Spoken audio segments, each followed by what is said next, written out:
My name is Sharon Cooper. I'm a member of the Nebraska Vietnam Veterans Memorial Foundation. The veteran that I'm interviewing this morning is James John Joseph Russell. And we're doing this interview at Bellevue University. Good morning, Mr. Russell. Good morning. Go ahead and talk. You're on. Oh, I'm on, okay. You're on. I was born in Chicago, Illinois on September 9th, 1944. My father was a cattle buyer for Wilson and Company. My mother was a telephone operator for AT&T Long Lines. I'm one of 7 children.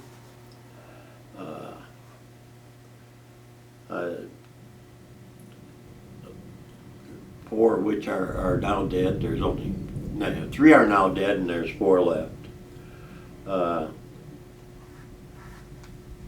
All my brothers, Richard, Donald, Jerry or Gerald, myself,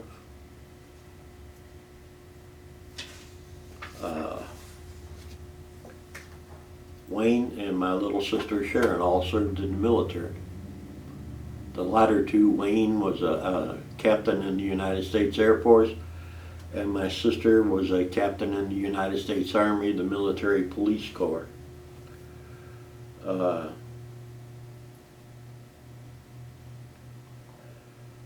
don't think anybody questioned in our family the fact that military service was a way to progress in life. I mean, it was something that was pretty much certain, you know, that you were going to do sooner or later. In 1965, when President Johnson expanded the war, 2 weeks later I got a draft notice for a draft physical. And I went down there and passed the physical, and a couple weeks later, a hilarious thing happened. I was working at the Safeway store at 28th and St. Mary's in Omaha, and one of our customers was Dorothy Maxwell, and she was the clerk for Local Board 30, and I was checking her out.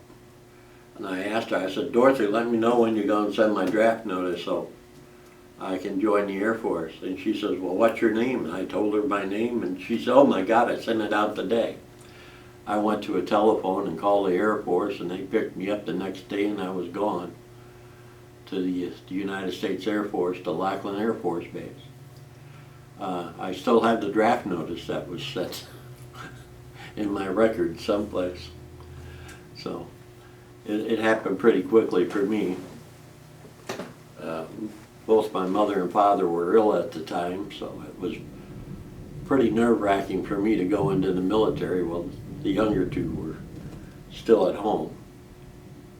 And I had a sister that was married that lived in St. Joe, and she came up and took care of my mother and father. My mother ended up in the hospital right after I ended up at F.E. Warren Air Force Base right after Thanksgiving. So she had a bleeding ulcer, and she was in there for some time correcting that. I went to Bishop Bryan High School in Omaha. I graduated from Lady of Lourdes Grammar School. Went to Bishop Bryan High School and graduated in 1963. I had no college. I went right to work for Safeway. I took some college courses in the military, and I also took college courses when I got out. But I never finished the course, so I never graduated from college. And I really had a very distinct notion that college was very much anti-American because of all the protests and things like that, and I didn't want no part of it. I seen for myself where a World War II veteran who was in his uniform from World War II was spat upon by anti-war demonstrators at UNO. And that really turned me off about the college education. I didn't think those people deserved to be in the country at the time. So I left college and never went back.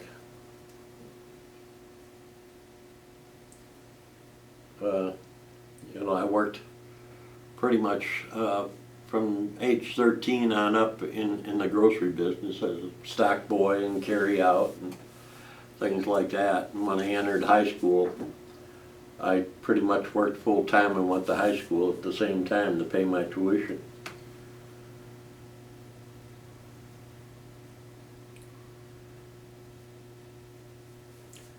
I enlisted in the Air Force on July 15th, 1965, and went to Lackland Air Force Base. From Lackland Air Force Base, I went to Amarillo Air Force Base for supply school and finished basic training. We had, I think, 8 to 10 weeks of supply school, and then we were given a 2-week leave, and I went home. And right after Thanksgiving, I think it was, is when I landed in F.E. Warren Air Force Base in Cheyenne, Wyoming, to the 90th CAMS Aircraft Maintenance Squadron, which was part of the 90th Strategic Missile Wing at Warren Air Force Base.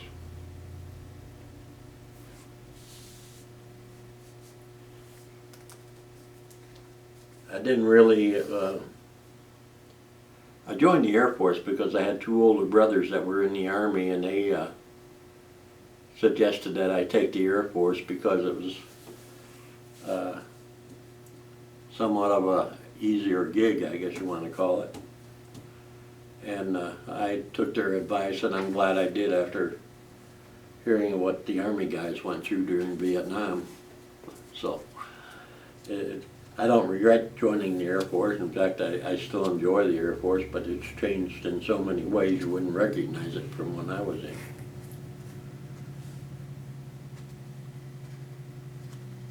As I said before, I had, a younger brother and sister still at home when I enlisted, and my father was pretty much disabled that time and planned on taking a disability retirement. I think it was sometime in 1967, right after 66 or 67, that he retired from Wilson and Company because he couldn't walk anymore. He was had arthritis real bad in his hip and his legs, so he retired on a disability.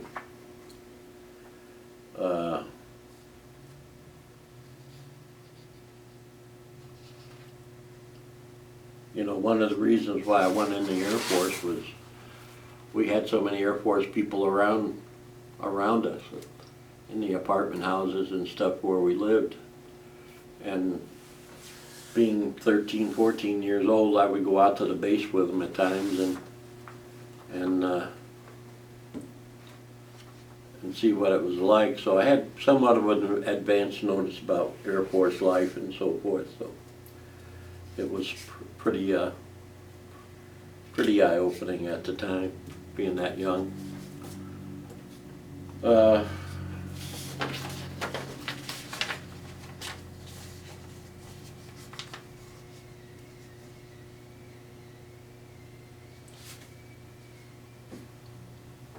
We got to Lackland Air Force Base out of Omaha by flying down to Kansas City and then changing planes there. We flew directly down to what was it, Lackland,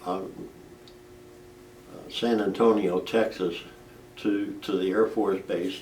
They landed us on an Air Force Base down there, and we spent the whole night processing in and out, getting our uniforms and things like that, what we could. pretty well backed up at Lackland Air Force Base, so a lot of things were put off for the weeks and we couldn't enter training. We trained a lot in our civilian clothes and wore out a pair of shoes marching around. I'll never forget that until we got some boots. Got into what they called at the time the Green Monster.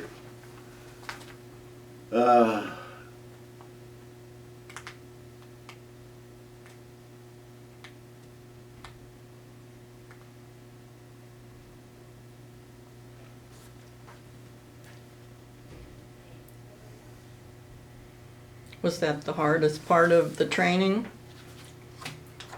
Yeah, I believe so. I think the hardest thing was being thrown in with 100 extra other people that you didn't know from all parts of the country. It's a little nerve-wracking when you're used to one way of life and suddenly you're jerked out of one and into another way of life. So, the first week or two was a little hard to get used to, but people eventually got used to it. I know I wasn't the only one that felt a little out of sorts.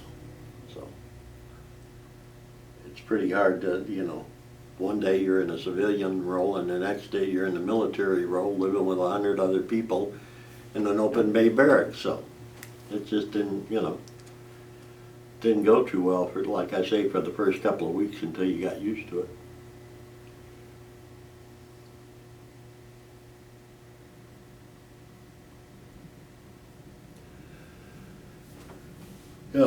I was in supply school at Amarillo for, I think, 8 or 10 weeks, I can't remember. And we went to school at 6 o'clock in the morning, so that was up about 5 and have breakfast and then march to the school barracks and started supply training for the new UNIVAC 1050-2 computer that they were bringing into service in the Air Force. It was a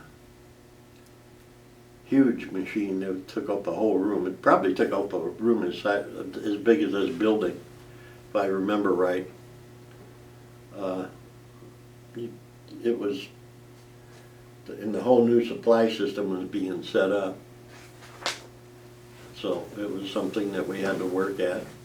I came out of supply school and went to F.E. Warren Air Force Base, and it was 2 years after I got there that they finally got their computer, the UNIVAC, installed and up and operational. So I had to go back and retrain myself on the old way that the Air Force was using the supply system. It wasn't very, very hard, but it was still somewhat of a challenge.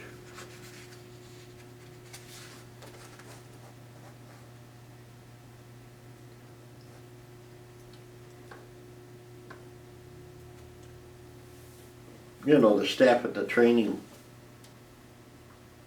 school was pretty good. They got us all through the course pretty easily. I often thought that the way the Air Force taught subjects would do well in the public schools or any school, because they took it in blocks, and it seemed to work very effectively on me because I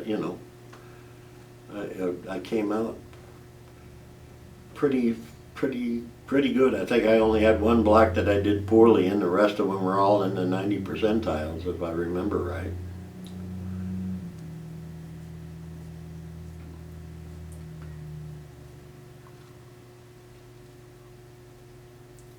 Once you got into that school, then did you make friends with some of the people who were in the school with you?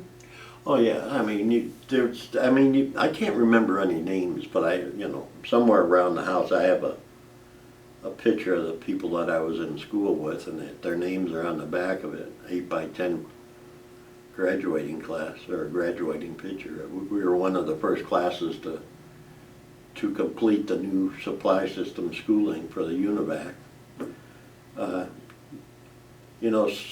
sometimes I'm 77 years old, and sometimes I'm sitting there watching television and something will click and you can see their faces, but I can't remember their names.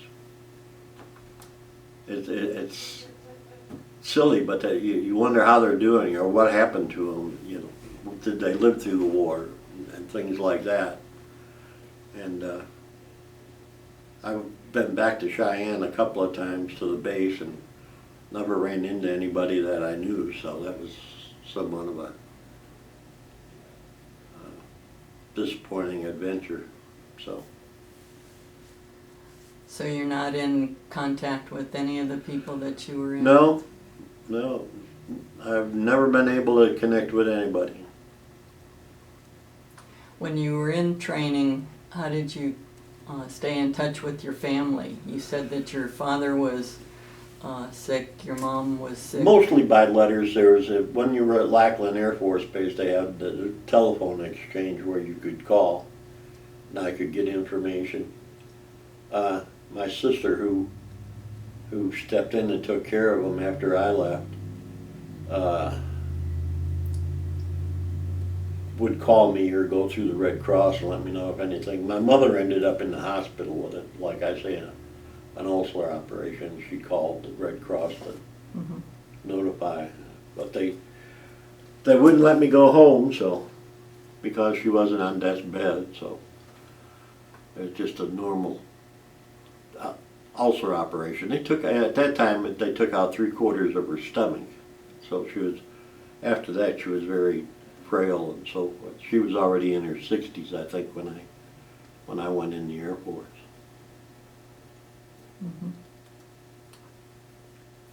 What are some things that you did when you were off duty? There wasn't much off-duty time. I mean, you had some time at night, but that was devoted to studying mainly. I mean, if you had a night off, you usually at Amarillo, excuse me, usually went over to the Airmen's Club and had a few beers. I was never a big drinker, so that wasn't really a turn-on for me. And then, you know, on the weekends, if you were in San Antonio, or Amarillo, there wasn't much to do in Amarillo. Except walk around and that kind of stuff. Sometimes if you had enough money, you could spend a weekend in a motel and get a good meal. There was a state fair down there every year, so that happened. We were there, I can't remember, 8 or 10 weeks, 2 months, I believe. And they had the state fair or tri-county fair or something like that we went to. That was pretty exciting. There's a lot of things that went through it.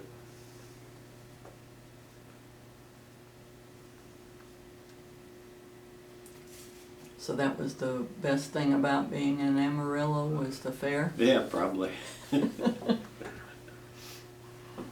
It was, you know, military life has its routine, but it's pretty boring. I mean, you know, I mean, you have to go, even when you're on your permanent party station, when you're permanent party somewhere, you have a routine. You know, get up, go to chow, go to work, get off, and go back to the barracks after chow and get ready for the next day. I've always been somebody that went to bed about, you know, 9:30, 10 o'clock, and I'd be up at 6 o'clock ready to go get dressed and go eat chow and then go to work. After you trained at Amarillo, where did you go for your first permanent duty station? F.E. Warren Air Force Base in Cheyenne, Wyoming. It was part of the 15th Air Force at that time. The base was the 809th Support Group, I believe, and then I was part of the 90th CAMS, which was part of the 90th Strategic Missile Wing. So the CAMS outfit was basically a helicopter service for the missile sites. They would fly the missile crews out to the missile sites and you know, fly people back and forth. Uh, they acted as an air ambulance too. If somebody got sick at a missile site, that they would bring back the sick party and things like that. There was 16 helicopters. Then there was six U-3A aircraft that were there. The sites that were furthest away used the U-3As. The pilots would use a fly out, and then there was government cars out there that would take them directly to the missile site, or trucks.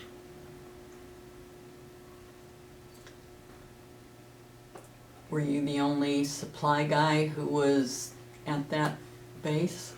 No, there was a whole squadron of supply people. I was the only one that was assigned to 90th CAMS. I ran a material control office, which was quite a shock. Although I didn't have any problem doing the work, it was the length of the hours, because when I got there, they had somebody that was acting as a material controller who didn't quite know what he was doing. And I had to teach myself the job because there was no one there in the office. It was a brand new squadron, and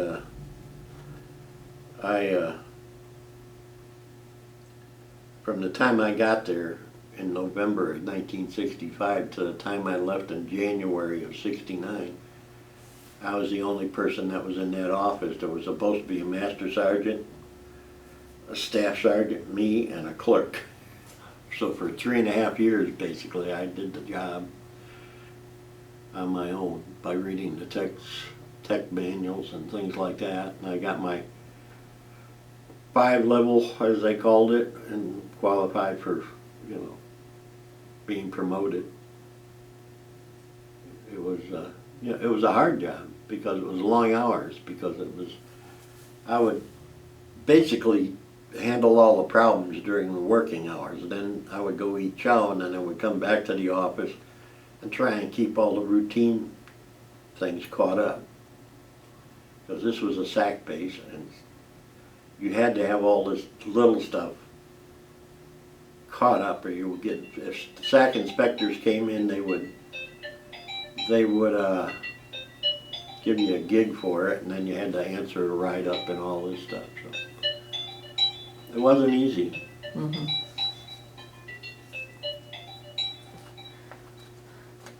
So did you have more than one permanent duty station during your time in? No, it seemed as though once you got on the missile base, you were there forever. Mm-hmm. But I did learn something after I got out. I ran into somebody from the base, and all the time I was there, once I learned how to do it, I would put in volunteer statements for any job that came down the road to get off F.E. Warren, because the winters were terrible. You could always count on a blizzard in the springtime and get buried in snow up to the 2nd floor.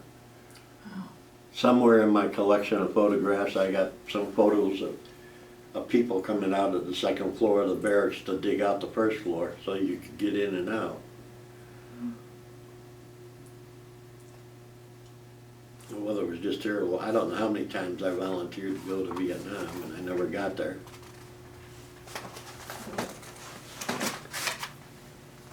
When did you end your service then? I ended my service in January the 14th of 1969. I got a 6-month early out. At that time, the Air Force was downsizing for some reason. And a lot of people, a lot of maintenance kids, the young maintenance guys that were helicopter crew chiefs, were given a year early out. They had more helicopter mechanics than they needed, I guess.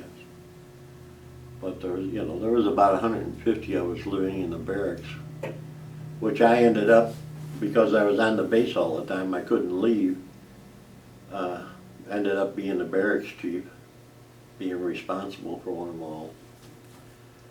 That was nerve-wracking in itself as an extra duty. You never knew what we were going to end up with. We ended up with a flu epidemic, and I ended up nursing probably about 35, 40 people in the barracks, because they all had one of the flus that went around back then. And the medics would come in once a day and check temperatures and everything like that and take people out. The rest of the time, food service would bring over food and soup and stuff, and I would feed them in the day room. And just stupid things like that would come up, you know, that you had to take care of. Everybody else stayed away from the place because they didn't want to take the flu. And then after the flu died down, we had to go through and scrub everything down and sanitize it, the bathrooms, the rooms, everything.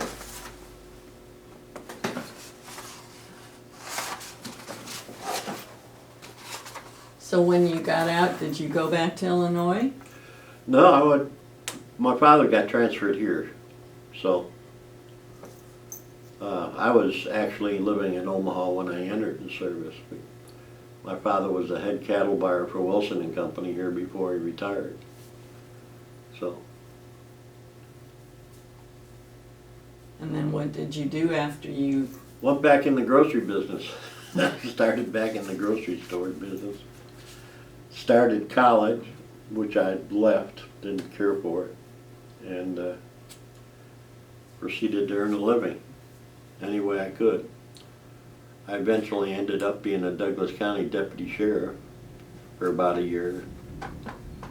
And then I got off work at 11 o'clock one night, went to the Antenna Lounge and met this guy who was selling carpet cleaning equipment, and bought a carpet cleaning machine and went into business for myself.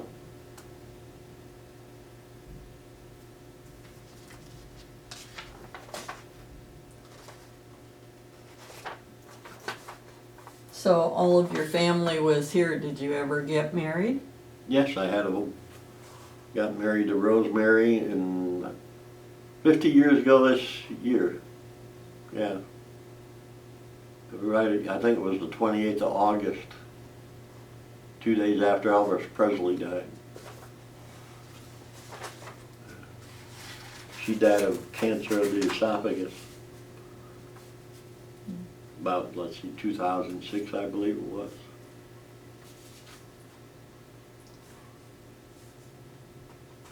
Did the unit that you were in Cheyenne, did it ever have any reunions? I don't know if they did. I never received any notices, and I looked in the Air Force Times and other places to see if there was anything going on. The DAV, the American Legion, and things like that. I never found anything under 90th camps, but I believe the name was changed to the 37th R&R, which is Rescue and Recovery Squadron, and they moved it down to someplace in the Southwest, some Air Force base down there. The squadron. I think it still exists, but I don't know where it's at.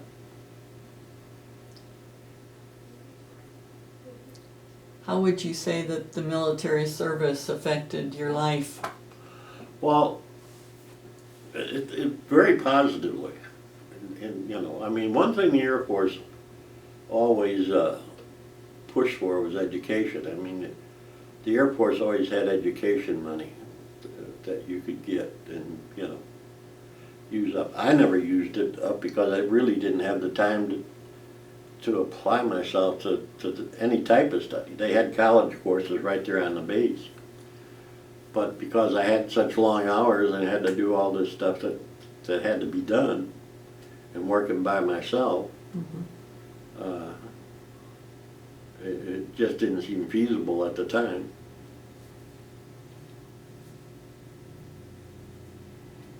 I entered in the military, but let's see, an E1 and came out a sergeant in 1969. So I did all right with the rank-wise. I was pretty much equal to anybody in the squadron for my time in service and grade. So. How did your service impact your feelings about the military in general? Do you still feel the same? Oh yeah, you know, I have no in fact, I advise my own sons that, you know, to look into it. You know, I didn't push them one way or another, but my thing was, if you didn't know where you were going and didn't know what you wanted to do after high school, to go in the military and make up your mind. And neither one of them took me up on my word. Took me up on it, but several of their friends did that hung around the house all the time. It's a good place to grow up. As you know, this is going to be going into the Library of Congress. Is there something that you'd like to give as a message to any future generations who may look at your recording? Yeah, be skeptical of your leaders. I mean, what happened with the Vietnam War, once you read McNamara's book, who was the Secretary of Defense, you know, everything is, we're out of the Vietnam War, and he wrote a book about it, and then he says the war was a mistake, but you got 58,000 names on a wall. Be very skeptical of what they're saying. It's like what's going on now. It's almost a complete repeat of what took place in the last few years with Bush and so forth, lying about weapons of mass destruction and things like that. So be very sure that, you know, if you're in the military, that you're doing the right thing. Is there anything that we haven't covered in this interview that you've thought about that you'd like to go ahead Well, and... yeah, I mean, a lot of people, you know, I like I said, I volunteered for Vietnam on several occasions. But the point of the matter is, you know, with 58,000 people dead, I feel somewhat guilty about being alive. You know, me and my brother, who was in the Air Force, right after I got out in '69, he went in as an officer. He graduated from school and went in as an officer. And he said the same thing. I mean, you go where you're ordered to go, but the war was still on in '69, still pretty heavy. Right. My sister went in the tail end of the war, and she says the same thing too. With so many of your family being in the military, did all of you freely share any experiences that you had individually with the others? Me and Wayne are pretty close, and we talk about things a lot, and the mistakes that were made by the military.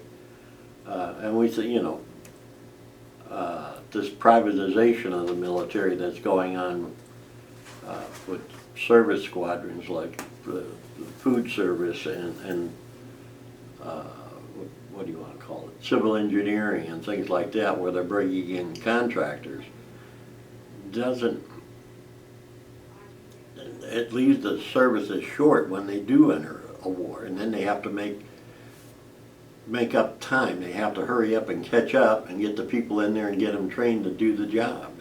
And it doesn't make any sense to me. So the Air Force especially leans on contractors way too much. Were any of your siblings actually in Vietnam?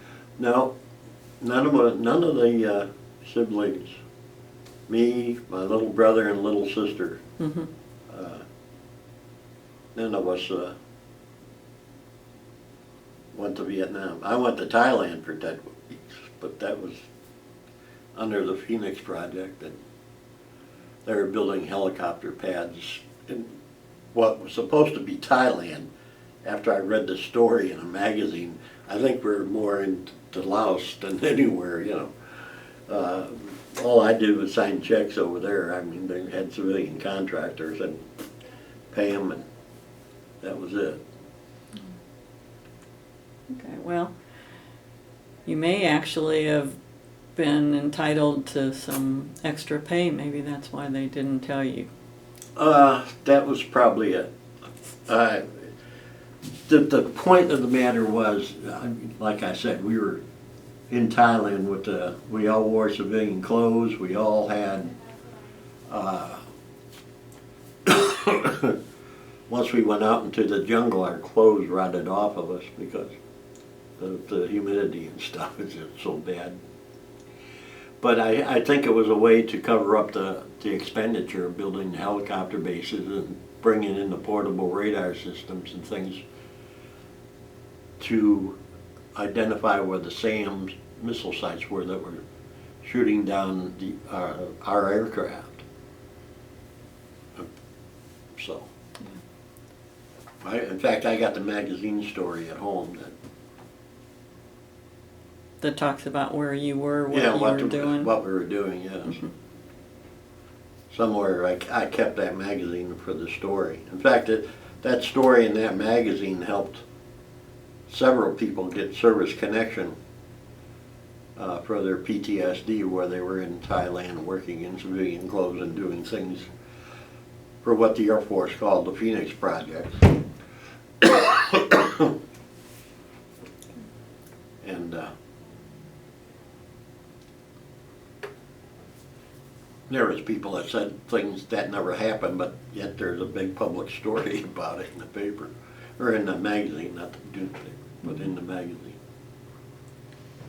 I worked 14 years as a volunteer up at the VA hospital, and helped a lot of guys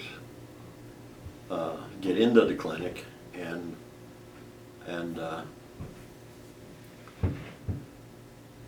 did a lot of research and helped them file their claims and get the things done that needed to be done to file the claim. So I'm very proud of that. 14 years, all the time that I had PTSD myself, and it wasn't treated initially until I got to the VA hospital. The civilian doctor that I was seeing always thought I had bipolar disorder, which I do. But at the same time, I had the PTSD, which morphed into bipolar, and then I ended up having both of them. So. All right. If you've got anything else that you'd like to say? No, No? I'm done. I'm No talking.